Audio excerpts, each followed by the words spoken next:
So this is the result of what they've done. I'm not sure about the mold and the mildew. I'm not sure. Yeah, it looks like it's some still there. It's not cleaned up. They were told to paint over the mildew. I believe that's what they did. Oh, it's real bad right here. So yeah, I think they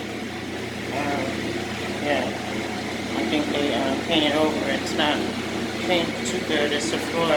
They said that they disinfected the floor, and this floor is not disinfected. You see all of that? That's this floor. I do appreciate that though. You see that there? Okay. Alright, just to let you know that the basement is still leaking, and we still have rats. Okay? The basement is leaking, and we still have rats. Alright? So that's standing water there. It rained today. It's going to rain some more, so it should be probably more water to come. Okay? So this is supposed to be locked, I guess, but I already have an insider, about this door here. So I already filmed that already. So, alright, so anyways, the basement, standing water is still leaking, and we still have rats, and today is October 9th, 2019. Okay? Alright, thank you.